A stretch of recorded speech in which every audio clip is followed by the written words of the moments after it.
électronique. Je vais vous faire passer, puisque je ne prépare pas de présentation PowerPoint pour ce genre d'exercice, mais j'ai la première version manuscrite des îles sur lesquelles va porter ma présentation vidéo, que je peux vous faire circuler pour feuilleter et voyez un peu ce premier jet, l'écriture de Gabriel. Donc, ma présentation, l'étude génétique de cette étude qui chantait, l'exemple des îles. Vous devez être familier, beaucoup d'entre vous, avec le travail d'Hyperroy et de mise en ligne des manuscrits. Donc, c'est essentiellement je travaille donc avec Jane Abbott depuis plus d'un an à la transcription et l'étude des manuscrits de ce recueil en particulier, cette étude qui chantait. Publié en 72, écrit peu après la mort de sa petite sœur Bernadette, donc un recueil de deuil, si on veut, en tout cas, il y a ce travail-là. 19 récits composent le recueil, qui n'a pas été, de ce que j'ai lu, n'a pas été très bien reçu à l'époque. Un critique parle de bucolisme vétérinaire à ce propos, et je trouve toujours très intéressant de lire les critiques les plus acerbes, en tout cas les plus moqueuses sur ce genre de travaux, pour d'autres œuvres aussi. Donc voilà, bucolisme vétérinaire, c'est vrai qu'elle donne la voix à des oiseaux, à tout un tas d'animaux qu'elle croise à la campagne. Ce qu'on trouve dans ce recueil, c'est aussi cette voix si particulière de Gabriel Roy, qui traverse tout le recueil, et une voix où se mêle, pour reprendre le titre de son roman autobiographique, qui mêle à la fois la détresse et l'enchantement d'être au monde.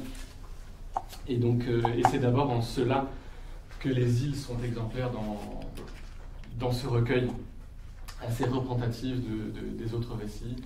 Et donc, avant d'aborder le volet génétique, on va juste présenter, comme l'a fait Nathanaël, plutôt le récit en question, puis quelques approches thématiques, stylistiques, pour situer un petit peu, pour situer et préciser un peu ce récit. Donc on a j'ai dégagé 3 thèmes qu'on retrouve dans ce recueil et qu'on trouve dans ce récit en particulier, les îles. Donc je disais la détresse et l'enchantement d'être au monde, qu'on retrouve chez Gabriel Roy, et cette délicatesse et cet art d'effleurer qui fait sa voix et la particularité de sa voix.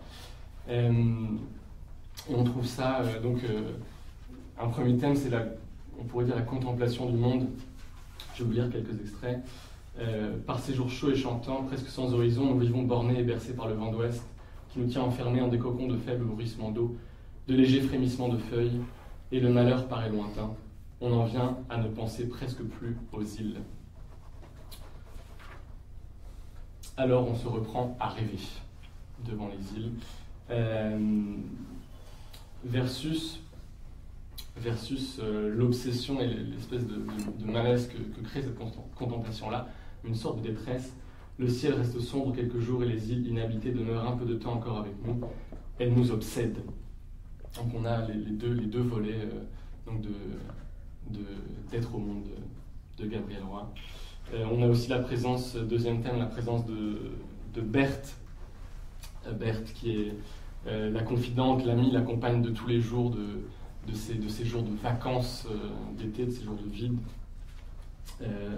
Berthe que Gabriel admire, qui en sait plus qu'elle. Elle lui demande toujours beaucoup de questions, de conseils. Comment sont-elles? Et 100 fois demandé à Berthe. Elle me répond qu'elle n'en sait pas grand-chose. Elle croit se rappeler des récits de ce temps-là, conservés dans la famille d'une génération à l'autre. Berthe qui est une présence qu'on retrouve dans beaucoup de récits du recueil. Berthe décrit le chemin à emprunter pour se rendre aux fameuses îles. Ce n'est pas facile, il faudrait aller à Québec, y prendre l'autobus pour la rive sud, faire le grand tour par terre. À Montagny, chercher quelqu'un qui pourrait nous mener aux îles en canot moteur ou en hélicoptère.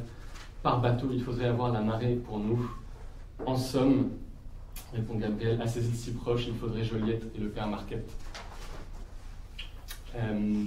D'où le troisième thème qu'on aborde avec cette mention des aventuriers qui étaient les aventures du Mississippi, qui était Juliette et le père Marquette, qui est le thème que j'ai appelé du proche et du lointain, qu'on retrouve ici. Pendant que nous parlons, passent dans le ciel lointain des réactés. Nous ne les distinguons pas, mais apercevons la traînée qui marque leur passage. Des gens qui ne voient pas la Terre plus que nous voyons le jet sont en route pour Paris, Londres, Amsterdam. Donc les grandes villes européennes qu'elle cite, et dans les versions d'avant, on a même le Caire qui est retranché à un moment dans l'écriture. À ces grandes villes européennes s'oppose à la ligne d'après notre tranquille petit village. Nous en revenons à nos îles du côté de Montmagny, donc à côté de l'Europe. À côté de l'Europe, on a ces petites îles très proches, et on retrouve, Nathanaël, tu avais fait mention de cette tension tradition et modernité. Non, mais ça, j'en parle plus tard, je crois. Non, j'en parle plus tard, c'est juste que j'ai ajouté quelques notes, du coup. Non, donc ce thème du... Voilà, non, je sais. Tu as parlé de l'importance des seuils du texte, incipit, excipit. Et on voit ça aussi, je me souviens, j'en profite puisque vous êtes là, François Ricard, chez Kundera aussi, c'est très présent, l'importance de incipit qui déplie, et donc qui déplie le texte à venir. Et on le trouve ici aussi, dès le seuil, ce proche et ce lointain. Ce n'est pas par temps clair que l'on déchiffre le mieux le lointain. Et cette première phrase, elle est, si je ne m'abuse, présente dès le premier jet et ne va pas bouger. Elle a vraiment trouvé son seuil et mis cet accent-là sur le lointain dès la conception du texte. Et donc le paradoxe, c'est qu'on a un lointain, l'Europe, qui est proche grâce au nouveau mode de transport, et un proche, les îles, un proche qui est lointain. C'est toute une aventure d'y aller. Dans le haut ciel, s'est effacée toute trace de voyage, donc le lointain de l'Europe. Je recommence à rêver. Il faudrait pourtant aller découvrir au moins nos petites îles, Berthe. Oui, m'approuve-t-elle, il faudrait les découvrir. Seulement, nous savons qu'il n'y a qu'un moyen. Se lever au petit jour, partir en canot, parcourir à la rame 20 000 d'eau, à certains endroits dangereusement agités, accoster à la nuit noire dans une anse sauvage, faire du feu, affronter ce qu'ont affronté les hommes d'autrefois. Voilà. Et donc là, ça rejoint un thème que tu as développé, Nathanaël, et qui est aussi cher à Gabriel Roy, cette tension entre tradition et modernité. Et donc là, encore une référence aux aventuriers d'autrefois, versus un quotidien et une époque contemporaine peut-être moins aventureuse, encore là, toute la nuance de Gabriel Roy, on la retrouve. Donc ces îles qui seraient une aventure près de chez soi, et un émerveillement dans le quotidien versus les grandes épopées, les grandes aventures d'autrefois. Nous nous lançons l'une à l'autre un regard penaud. Nous savons bien que nous ne sommes pas de l'étoffe dont étaient faits nos ancêtres. Nous nous disons pour nous consoler que nous plaçons ailleurs notre courage, et je suppose que c'est en partie vrai. Et on arrive donc à la fin de ce court récit, et un final, un seuil qui est encore tout à fait à l'image de la détresse et l'enchantement dont nous parlions plus tôt, et qui finit, comme on l'avait souligné plus tôt aujourd'hui, une sorte d'ouverture du sens et d'infinitude du texte, et de la condition aussi de l'homme. Quel est donc sur notre cœur l'attrait des îles? Ne serait-ce pas que nous sommes des enfants perdus qui aspirent à un commun rivage? Je trouve ça très Gabriel Roy comme conclusion. Donc tout à fait à l'image du ton du recueil, du ton général du recueil, et un ton et plusieurs d'entre nous ont fait ce travail de transcription et d'étude des manuscrits, à force de recopier les textes,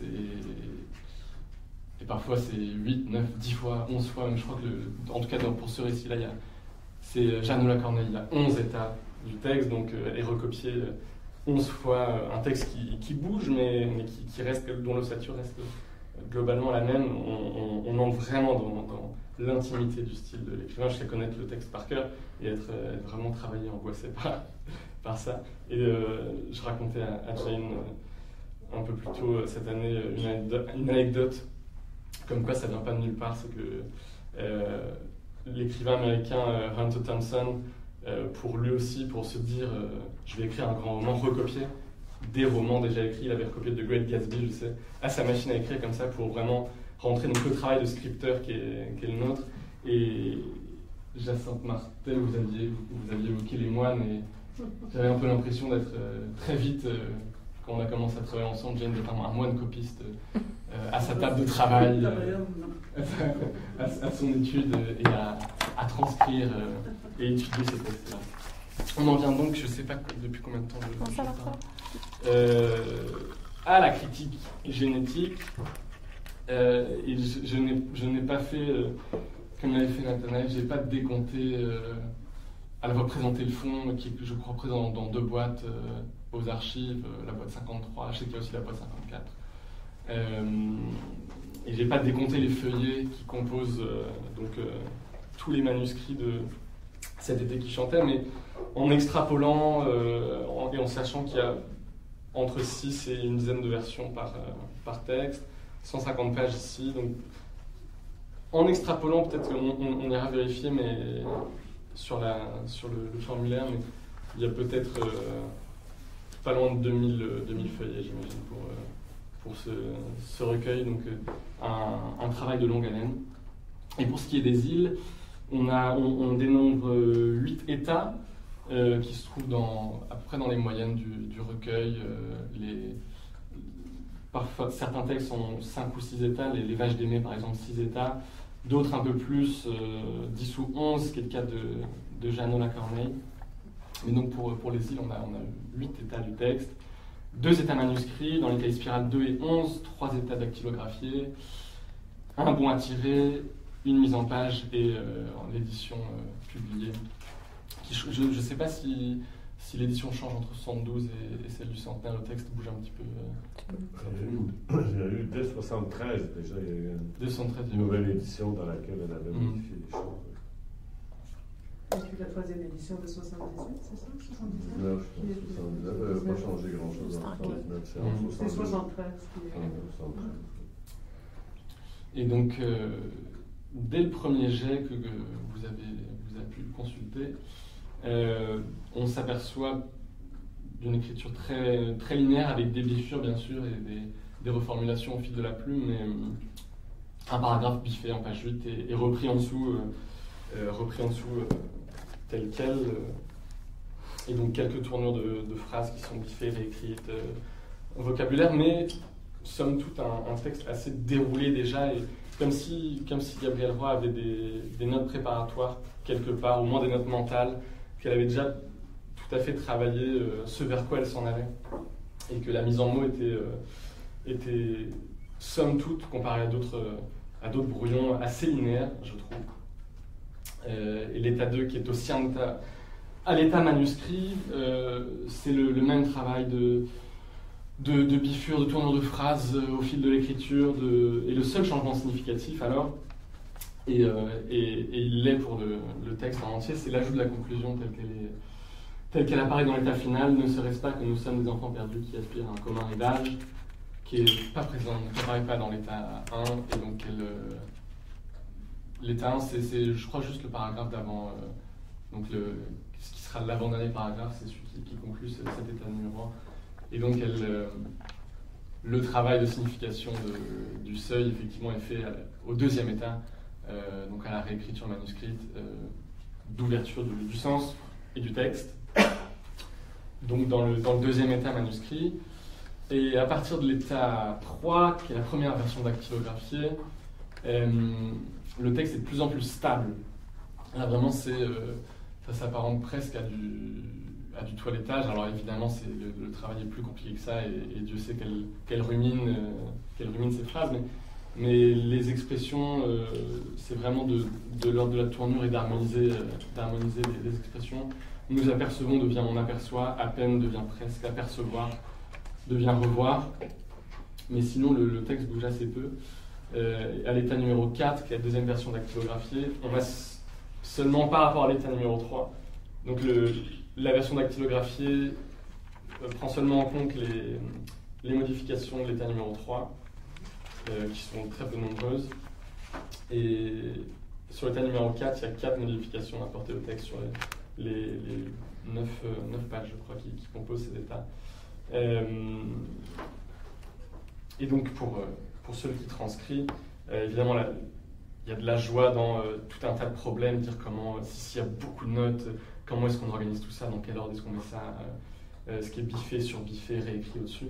Mais quand il n'y a que 4 modifications apportées au texte, on se contente de transcrire justement et de passer à l'étape suivante, ce qui constitue un bonheur aussi quand on travaille en continu. Un constat assez similaire pour l'état numéro 5, troisième version dactylographiée. Et au bon à tirer, on constate un travail sur la ponctuation, quelques tournures de phrases encore, d'harmonisation du texte. Il devait coucher devient il couchait, les hommes devaient avoir devient les hommes avaient. Mais c'est vraiment, encore une fois, très léger. Et la mise en page, l'état numéro 7 de mise en page porte bien son nom. Quelques ajouts et retranchements de virgules. Un travail sur la ponctuation, un travail sur la mise en page, qui est vraiment un travail d'édition plutôt et de mise en page du texte, notamment sur les retours à la ligne et des coquilles d'éditeurs qui ont des erreurs de transcription par rapport au bon à tirer. Mais donc, encore une fois, là, le travail sur le texte est déjà fait au bon à tirer, le texte ne bouge presque plus, seulement quelques virgules. Donc, dès la première version, ce qui est assez remarquable, c'est que le texte est stable dans ses grandes lignes et sera de plus en plus stable, si bien que dès la première version dactylographiée, on est en présence à, encore une fois, quelques détails près de ponctuation, d'harmonisation de tournure de phrases et verbal, à quelques détails près, on est très proche de la version finale. Et moi, je me suis parfois dit, et certains exemples sont édifiants, mais qu'est-ce qu'elle fait pourquoi est-ce que Gabi a autant de versions de son texte, mais parfois d'un état à l'autre, c'est exactement le même texte. Dactylographe, surtout dans les dactylographies, en fait. Au point où on se dit, mais est-ce que sa secrétaire, je crois qu'il tapait, a dû retaper le même texte un nombre de fois, elle aussi, a dû vraiment rentrer dans toute l'intimité de Gabriel Roy. Et donc, ça m'a étonné de constater, pour le travail d'autres personnes ici, vos constats que les textes bougeaient beaucoup, justement, alors que c'est pas l'impression de mon travail sur cette été qui chantait. Alors, je sais pas si j'aimerais confronter d'autres. Voilà, et donc à l'exception près, et j'y viens, donc il y a des textes bien sûr qui bougent plus que les îles dans cette été qui chantait, notamment Jeannot Lacorneille, où elle biffe 2-3 pages à la 8e version sur 11 qu'elle réécrit dans le même état. Et donc, pour revenir à la question des feuillets, je crois que cette version en particulier de Jeannot, il y a 31 feuillets. Alors c'est tout un plaisir de s'y retrouver là-dedans. Donc, et le texte est présent 2 fois et demi, je pense, dans ces 31 feuillets.